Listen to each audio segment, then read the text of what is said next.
At the range today with the AP5-SD. This is manufactured by MKE in Turkey and imported by Century Arms.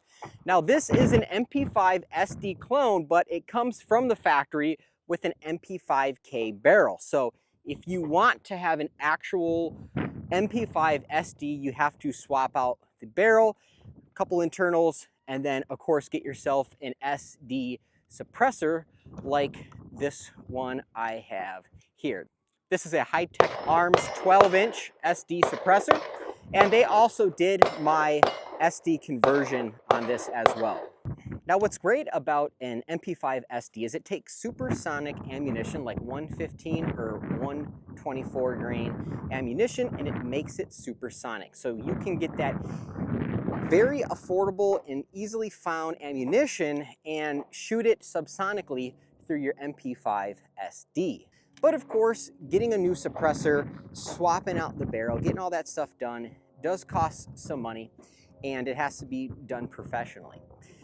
The question that some may ask is, well, how will it sound with just that factory MP5K barrel on it? And that's what I'm gonna find out here today. So this here is a Century Arms AP5P. It's the MP5K variant that is manufactured by MKE in Turkey. This has the same barrel length that comes with the AP5-SD from the factory. What I have on here is a Silencio Omega 36M. This is a full-length suppressor, 36 caliber, so it accepts those 9mm projectiles.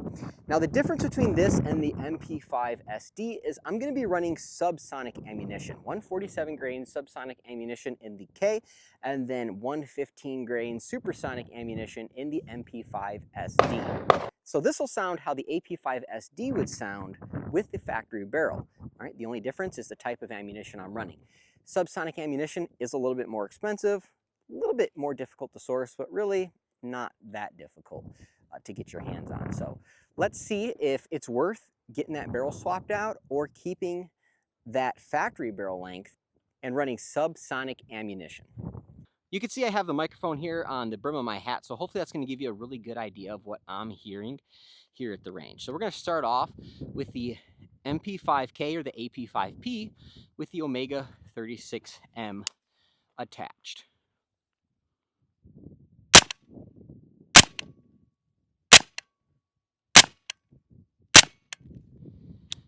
Very quiet, definitely hearing safe.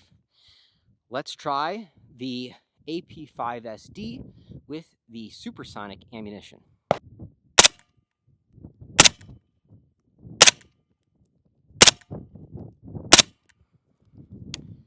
So both of them sound really good. It's going to be hard to tell which one is quieter, but hopefully in the back-to-backs, you're going to definitely be able to tell a difference. All right, for science, I'm going to fire both of these side by side and see if we can tell a difference. Starting with the MP5K.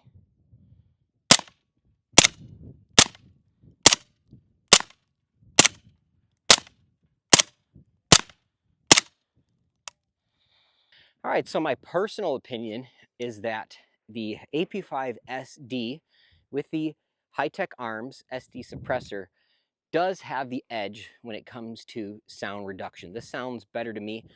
I don't have a dB meter. I can't give you an exact scientific number, but to my ears, this setup sounds better. However, it's very close. They're both hearing safe, and honestly, unless you're shooting them back to back, side by side, you're not going to really notice the difference. So I think at the end of the day, whether or not you choose to convert your AP5-SD into an actual SD firearm, and it's completely up to you. If you want to have an actual MP5-SD, then definitely go ahead, get that conversion done, and don't compromise.